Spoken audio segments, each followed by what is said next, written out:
Good afternoon, ladies and gentlemen, it's Greg here. I'm sorry I haven't put a video out for such a long time.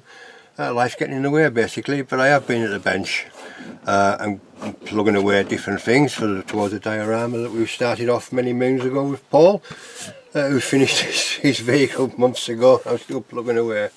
But I see I have done bits, so I'll see where I've got to and what I've done first. We'll go through the vehicles first, what I've done. You've seen the first Sherman. As you know, I was going to put a second Sherman that was going to be in the water, but I changed my mind because it was too good a kit to go into the water, if you know what I mean. So let me just bring the little fella, where's me? Right, there we go, it's underneath here. As you can see, unscripted. I'll just bring this in and we can have a look. It's a mix and match vehicle, so one of my tracks is a bit loose there, never noticed that. I'll have to pin that back in. As you know, the top part is, let's just get a better angle on this. We'll zoom in a little touch. Right, so as you can see, it's not finished. Obviously I've got to put all the hatches and that on, but that's the resin one that I started off with, and this is the old Italieri kit with we actually got, I don't know if it's a metal tracks. I know they're metal tracks because the ones that were with it weren't very good at all. So let's go through the front of this one. So this is a what if, you know, it's not a specific vehicle as such. So whether very much, or in fact same, is exactly the same as the Easy 8 one. Same more stowage on the back, tied and finished. Again. So we finished this one off quite a while ago now. But when I've been getting to the bench, all I wanted to do really is crack on with some modelling, because it's been restricted at the moment with life. But yeah, so that's the base of that one. I'll put the turret on and we can go through the turret as well. I say it's a resin turret. My friend Vince gave it to me quite a while ago. So I say the turret got obviously the hatch to crew figure going to go in there. The 50 cal isn't from the kit. I can't remember where I got. I think it's from an Asuka model. I think I got the 50 cal from there. But yeah, I'm quite happy with this. You know, a little Sherman. So this is going to be the lead Sherman is probably going to be the Easy 8, and then this is going to follow on from that one as well. I've got the figures and crews to go in yet, which I haven't really started again. So yeah, I'm quite happy with that. That's come out quite well. So I have to repin that track. But yeah, I'm quite happy with how it came out. I used the GAD 97 airbrush. However, I put it away now. For the whole thing on here. Great airbrush, very versatile. So obviously just one colour, but obviously I've highlighted bits and obviously the weather and things like that on it. So I'm quite happy with the weathering on it. So the storage is just from the bits and pieces, box storage I've got, collection, added bits to it, jerry cans and ammo boxes and things like that. So, and then we've got the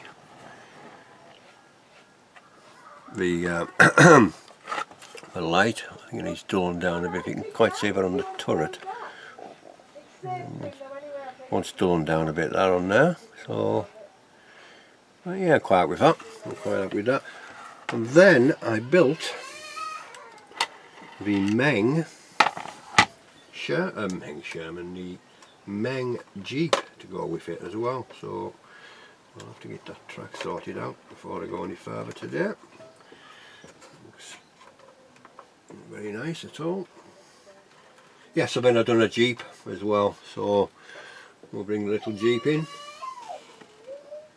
Lovely little kit. Not much to it, but a lovely little kit. Again, this is the driver and that whatever, I think. I'm not too sure. I was just putting him in there to see if he'd fit, and he fits quite well. So a lovely little kit. Goes in the back of there for now. Yeah, really nice little kit. Main one. A lot of the storage I've added myself. That 50 cal has got to be glued in yet. It's got to go in that position like that.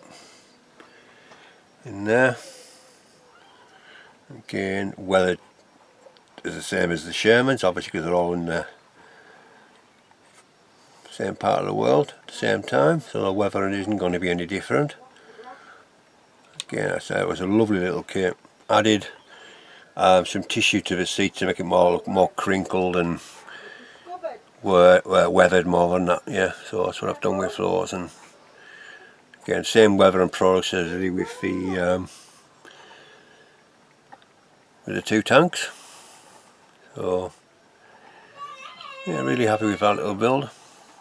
First time I built a Jeep, and I'm saying I've got the tack-on one with the trailer, and I think I've got the SAS one, the old Tamiya one, and I've got the old Tamiya one, just a normal Jeep as well, which I'll make at some point. But yeah, quite happy with that. These no, these are not. These are decals. These are, sorry, these are decals on this one. There wasn't many to go on. Obviously got the one at the front, Sunny Boy, on the front there.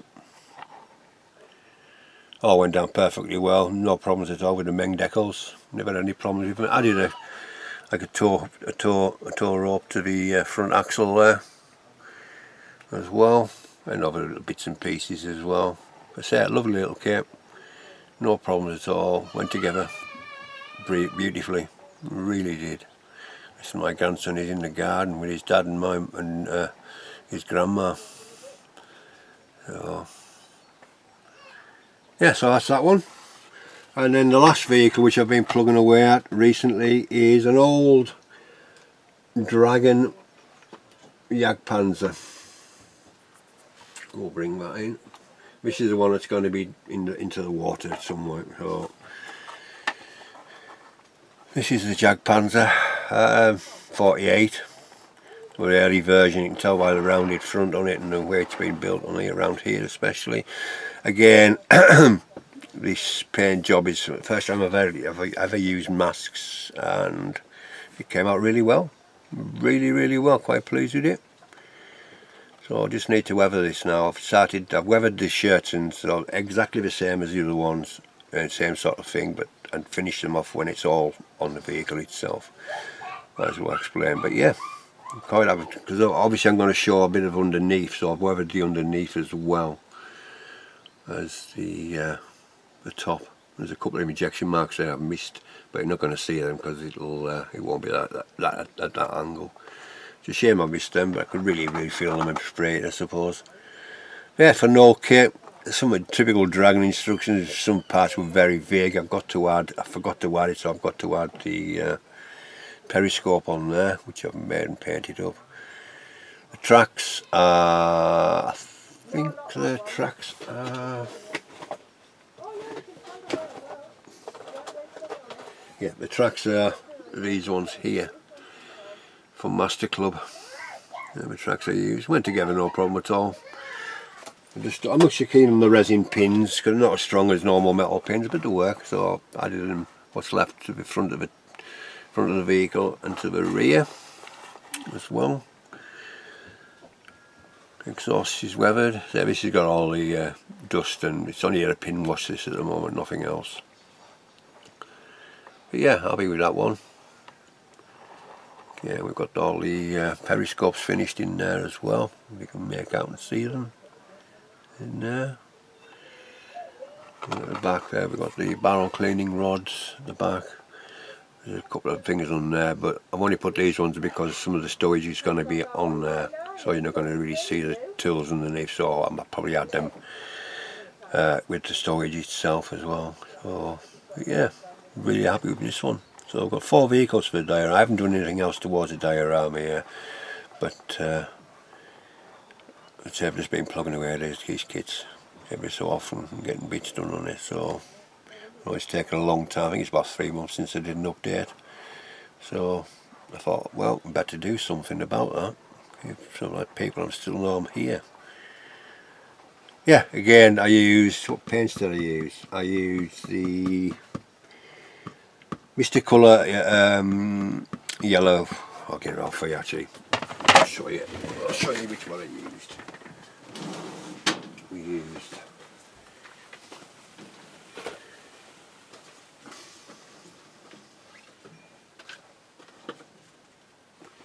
right.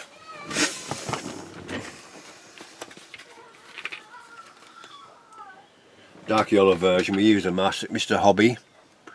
Got a dark shadow coat which I didn't use. You got a highlight and a dark yellow and a highlight too. I used the dark yellow and the highlight one.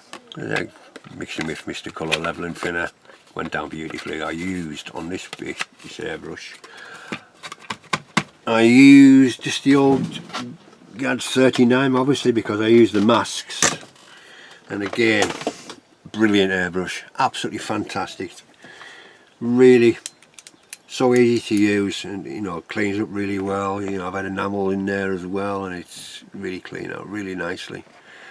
So I've used that, and the 97 for the other one as well. I thought I was going to use the this one here, the Mobius 2, but I thought there's no point really because I need the coverage more than I need for the actual pattern. I was going to try and do it freehand until I got these masks, and I thought, well, I'm going to go.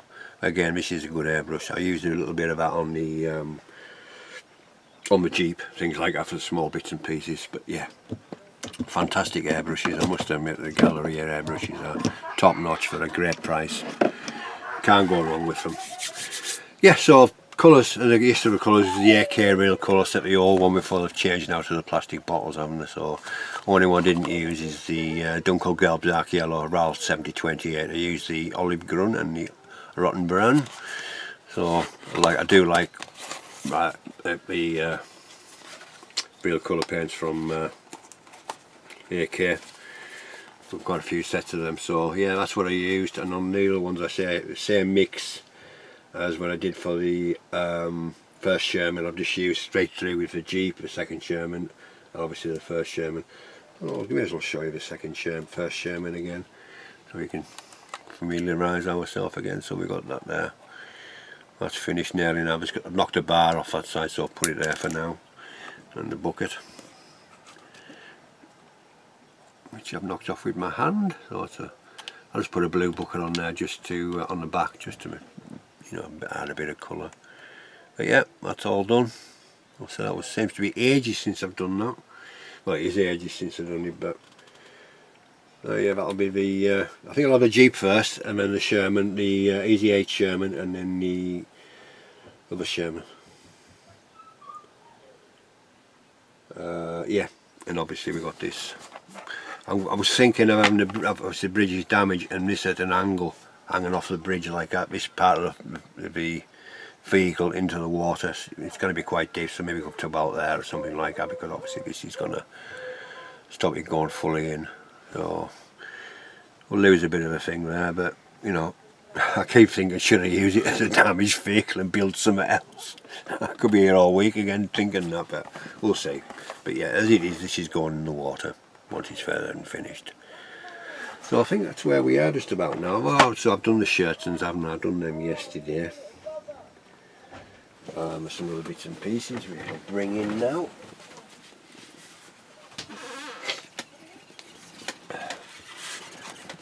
I'll pop these paints out the way so they're not in the way.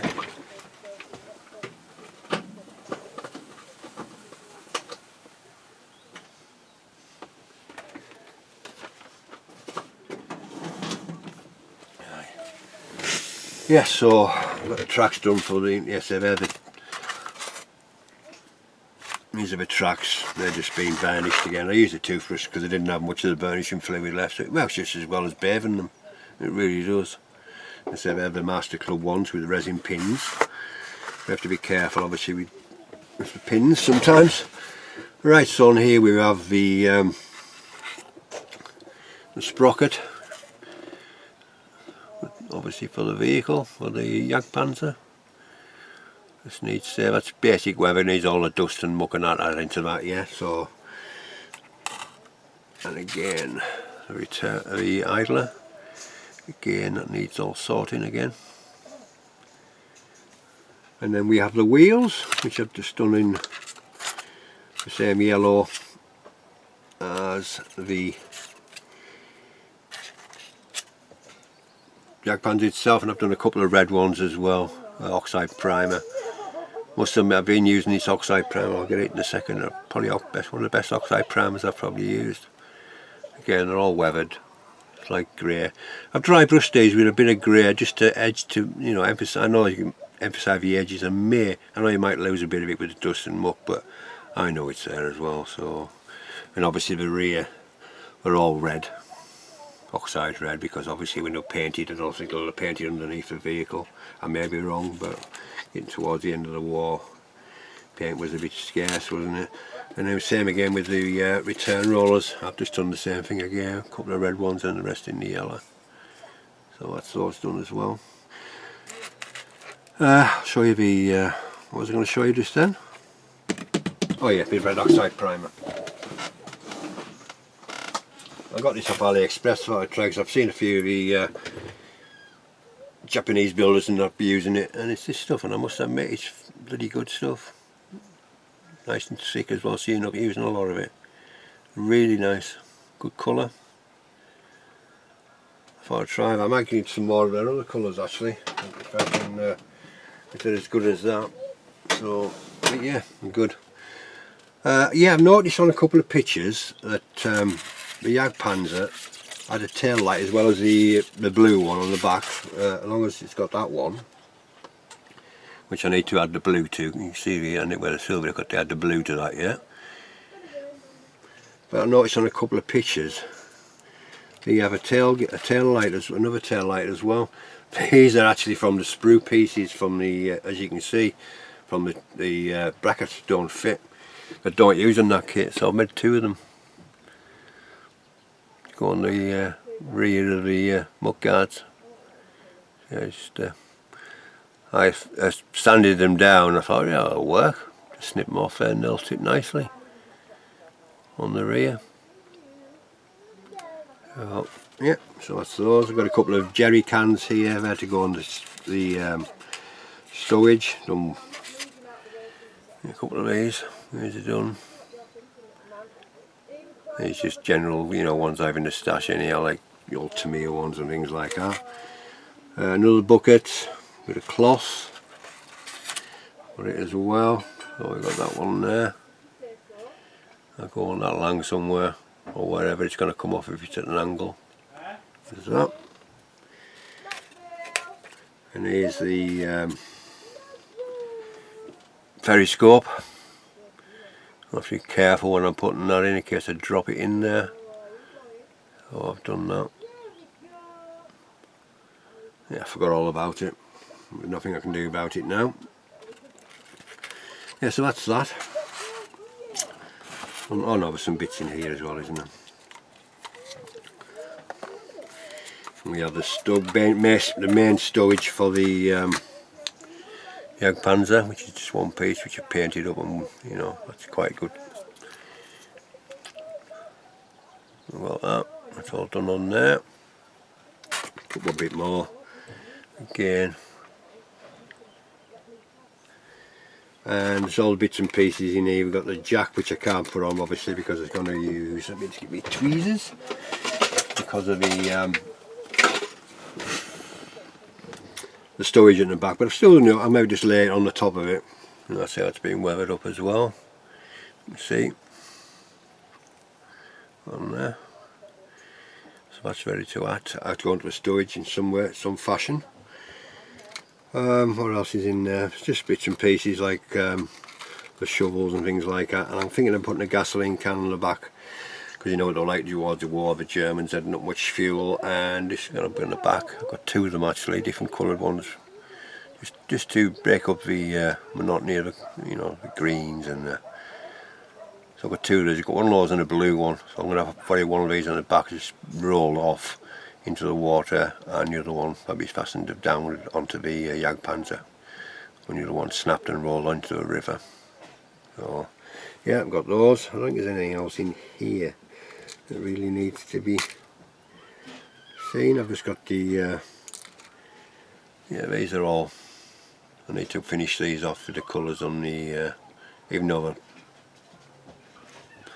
they're not going to go on. I thought I'd just keep them in my spares box. Again, nothing else in there.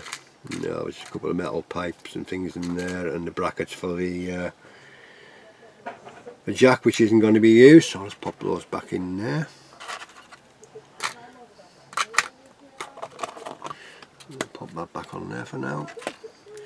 And yesterday I was working on the certain places. Basically the weather I'm going to add to the main YAG pan, apart from the dust, but obviously I'm going to add that when it's all on the vehicle itself. So to sort of not break up the monotony of the camouflage with maybe different shirts in. Again, may have some my friend called Paul from Canada. He suggested maybe having a couple of these into the water, so I may do that.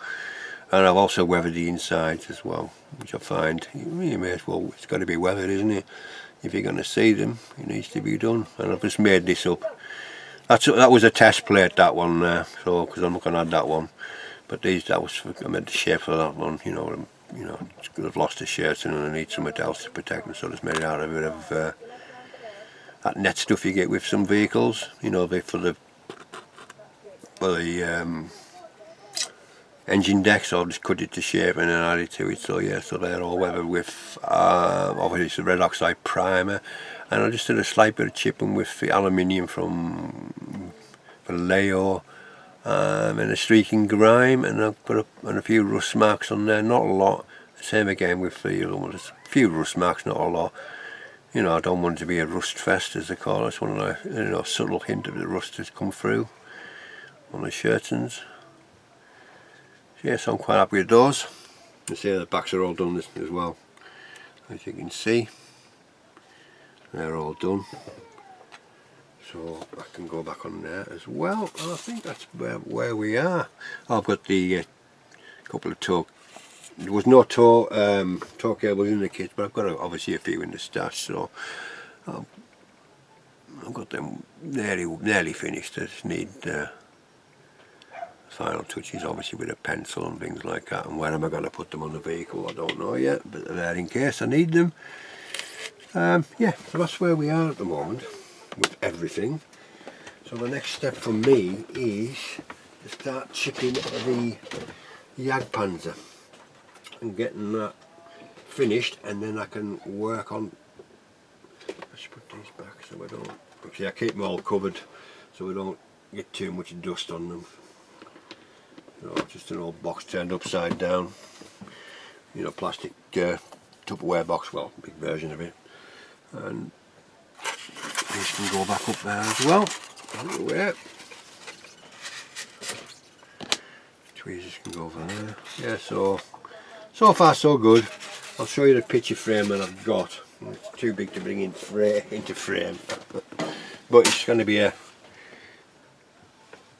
large. It's going to be what? I haven't got my big ruler either. Where's my big ruler? I'm going to put my big ruler somewhere. Anyhow, it's probably got what?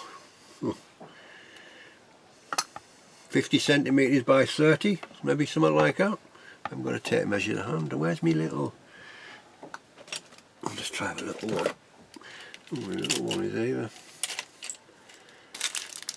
You never know, you can never find them when you want them, can you? Never ever find them when you. Here we are. Let's just have a quick measurement. So 15, 30, 45, yeah, 50, I would say 50 by 15, 30, was there 15, 30,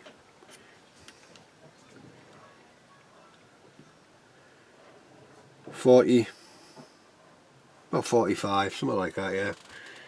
Yeah, so that's what I'm going to use. I've got a nice piece of plastic that'll sit on these lips, and I can build up what I need for the base.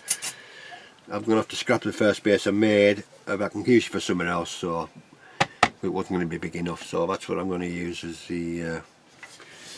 that's the size of the diorama is going to be. That's quite a large diorama, but I've got everything ready to do once I get that YAG Panzer finished. And I come across this one. It's changed. So I come across this on AliExpress. What a great idea. It's just a 3D printed one, but it's at an angle, because you know what it's like when you're using your extra thin and it gets to the bottom and you have to keep dipping into it, but because it's at an angle, it's great. Absolutely fantastic. I think it was about £3. So yeah, good little find. Galaxy Models they're called. It must be a Chinese company, but yeah, really, really nice. It's so simple, a simple idea that works really well. I think we've got everything there now. Everything, yeah. The modernisation of the cave has come to a standstill at the moment until my youngest daughter gets a house, and then once she's got a house and sorted, everything will be going in the loft. That's neat, all my kits have gone in the loft, so I'm going to put another bench in, as you know, with put a couple of ceiling brackets on for the cameras and lights, and give myself some more space. I've only got this little bit of space here to do everything in, so eventually this one will be or a spray booth, because I've got a window right in front of me which I can run a vent outside, and this side along the back will be building. I'm just going to get another one of these tables. I found one at a good price as well, so I've got one of those coming eventually. Yeah, everything else is much the same. Yeah, everything is much the same.